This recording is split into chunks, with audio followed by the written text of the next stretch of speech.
everyone. Welcome back to the Navigant Credit Union Broadcast Center. I'm Rachel Nunes, your GoLocal Live host. With us now is Professor Aaron Lay, an Associate Professor of Political Science at the University of Rhode Island, here to talk about the end of the legislative session here in Rhode Island. So welcome. Thank you for being on the show. Well, thanks for having me, Rachel. These end of the sessions are like kind of a Super Bowl or a World Cup for us political scientists. So. Absolutely. It's always crazy. And so this year especially, it was a whirlwind, all sorts of things going on. So first up, elephant in the room, biggest thing, PAWSOX. Yeah. So it passed barely. It was a little touch and go for a while. We had our late night finance committee meetings and the will they, won't they, but it passed through the House. Now the big question is, will the team take it? What do you think? Well, first of all, this is one of the most interesting bills I think that came up this year after Donald Trump was elected and after a lot of Democrats and progressives really started stepping up and that kind of thing. One of the things I expected was that this would be a bad political environment for the PAWSOX stadium, because I come from other parts of the country where these stadium bills, these proposals are some of the most political, hard-fought bills. And so in Minnesota, when I lived in Minnesota, there was a lot of debate about the Vikings stadium and everything like that. And so when I came here and they started talking about the PAWSOX stadium, I really thought we were in for a major political debate about this. But it became pretty apparent to me that the financing for this stadium was profoundly different than a lot of the financing that they do for a lot of other stadiums. And so, sure, it sounds to me like it's the ball now is in the PAWSOX, the court for the leadership of the PAWSOX. And so now they have a decision to make about whether to accept the deal that they've worked out with Worcester or to accept the deal that that's been passed by the Rhode Island State Legislature. Now also keep in mind that this has to pass muster from the governor's office as well. And so that might be something that kind of comes around in a little bit, or maybe that's something that's kind of ongoing right now. Maybe they're weighing in on this issue a little bit or negotiating with the team. So a big feature of the bill, especially the last version that was passed, Speaker Mattiello's version, was it's not going to be funded by Rhode Island taxpayers. This isn't another 38 studios. But there seems to be a lot of debate about, well, if it falls through, it is going to fall to taxpayers. So what do you think of the version that they passed? Do you think it's a good deal for Rhode Island taxpayers, or do you think we're just setting ourselves up for failure again? Well, certainly I think that the Speaker's bill is probably a little bit better. I think it puts more of the onus on the people that are buying the bonds and everything like that. It's a very complicated bill, and like I said, this isn't the type of bill that you see in a lot of other states. Like in a lot of other states, what they'll say is okay, we're going to have a 0.5% increase in the sales tax of this area or something like that to be able to fund this stadium. This is profoundly different. This is paid for through bonds and everything like that. Now, one of the things that I will say that really complicates the picture a little bit more is that the Treasurer's Office just came out with a report a couple hours ago that really kind of changed a little bit of the financial picture of what's going on. But again, a very complicated issue, and I think that the Speaker's one would, again, maybe put a little bit more of the onus on the bond buyers. Great. And so if you had to guess, where do you think we'll be in 5 years? Do you see the PAWSOX staying in the state, or do you think they'll take the deal and head out to Worcester? Well, I think that, for one thing, I'll say that this is a lot different than 38 Studios. 38 Studios was kind of something that had just started was something that was just getting off the ground. Absolutely. I feel like everyone likes to it's like saying Watergate. Like everything in Rhode Island is, will it be the next 38 studios? Right. But it just because it's a risk doesn't mean it's the same setup as before. The PAWSOX team is a long-standing team. Right? Absolutely. And so they've been around for a long time. And so I think that there might have been a little bit more acceptance of this, because I think people finally became cognizant of the fact that this is a little bit different than the 38 Studios situation. With that being said, I think a lot of people here, I hear a lot of people that are from this area, they are really, the Pawsox are part of the community. A lot of people would like to see the towns of Pawtucket and places like Central Falls be able to undertake some of these big, broader development plans. Absolutely. And so it'll be really interesting to see what happens. And so shifting gears a little bit, because it wasn't just about the Pawsox, we had a lot of really interesting legislation that all slipped in right at the very last second. The other major one that was up for a lot of debate right at the very last minute was the equal pay bill, which it passed in the House. Just for a little bit of background, it passed in the House. It was more of a, they called it a watered down version. It was, it reduced penalties, it changed definitions, so it only said equal work. It wasn't as defined, and so the Senate struck it down. They didn't take it up because they said that it didn't do enough, and some female lawmakers actually called it a step back for Rhode Island women. So what are your thoughts on the equal pay bill and the future of the equal pay bill? Because just because it's been shut down doesn't mean that's the end of it. Well, to me, this was one of the biggest surprises that equal pay didn't pass, because you have to rewind back to January 2008, where the U.S., or not the U.S. Senate, but the Rhode Island Senate made it kind of one of their priorities to make sure that an equal pay law was passed.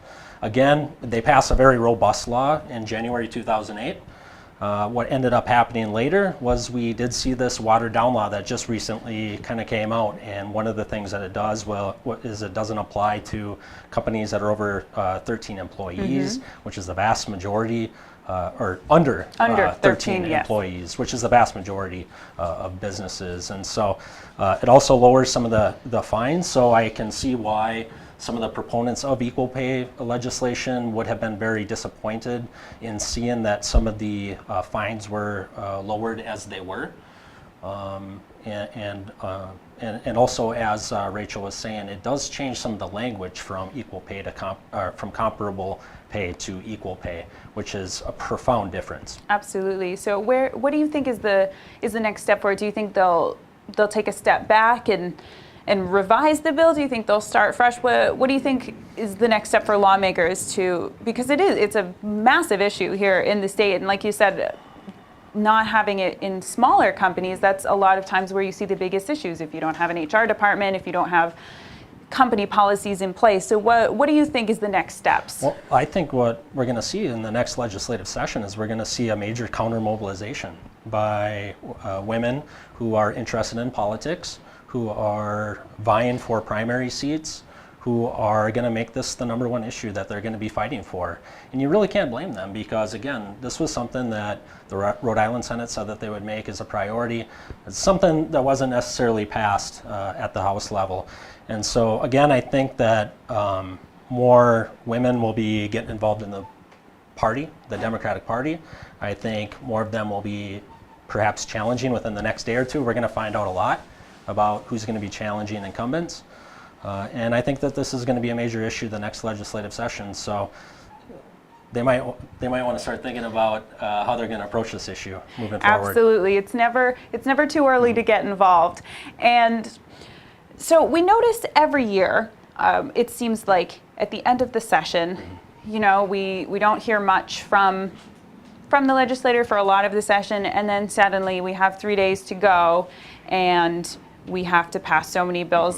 For example, in the Friday and Saturday sessions, it overspilled into Saturday so that they could end the session. On Saturday alone, they passed 86 bills, and most of them, if not unanimously, nearly unanimously, with only 2 or 3 people in opposition. Is that a good system? Because it seems like it's not. You really wonder how much time and attention you can give to a bill if you're just trying to get home to your wife and kids. So how do you think we can fix this? Because it's not a problem of, oh, well, we were in a rush this time. It seems to be a recurring issue. Well, I know that it probably looks like procrastination at its finest. But to tell you the truth, there are a lot of other legislatures that have similar processes at the end of the legislature. And I'll give you an example for the viewers. For a while I lived out in the Pacific Northwest, and in the state of Oregon, they had a biennial legislature, so it met once every 2 years. Wow. So you can imagine all the horse trading that was going on after 2 years of not having any kind of legislation. But one of the things that we do have to keep in mind about Rhode Island, especially our state legislature, is that it's a citizen legislature, and so these legislators do have jobs. They're working. A lot of them are. Some are lawyers. Some of them are doctors. Some of them are professors. They work during the day, and then at night, as their part-time job, they're going to the legislature and they're working out details of legislation and everything like that. And I think one of the things that it does is it really kind of pushes a lot of stuff to the end of the session. So what are some things that we could do about that? Well, I imagine that management of the agenda might be one way that they would do something like that. But it's hard, because I think at the end of the session you do have the pressure, and sometimes Absolutely, you want to get stuff done. Well, I have students, and they have to get their papers turned in on time sometimes, and sometimes they wait till the last. You wait till minute the to do last them. second, So, absolutely. yeah. So, do you think you said you mentioned that our legislators all have day jobs? Do you think it's better that? Would it be better if they were full-time and devoted all their time to making laws? Or on the other hand, is it better that they are out in the people, not secluded? Because that's a big problem a lot of people say with the National Congress, is that they're too secluded and too removed from the people. So do you think it's better to be out part of the population, or just to say, I need to spend time and focus on making laws? I mean, there's a fundamental trade-off that I think that Rachel, that you did a very good job of explaining, and that's, do we want our citizen legislators to be the type of people that are going to work during the day and kind of seeing what's happening in the workplaces and everything like that, and then making decisions at the end, or do we want to pay them? And certainly other states have paid them. I think what that might do too is if you really think about it, like let's say that somebody like myself or another professor was interested in getting involved in politics. Well, they might not be willing to give up their full-time job order to take a job working in the legislature or something Absolutely. like that. There's a lot of unpredictability, uncertainty when it comes to re-election and everything like that, which is actually a good thing. Absolutely.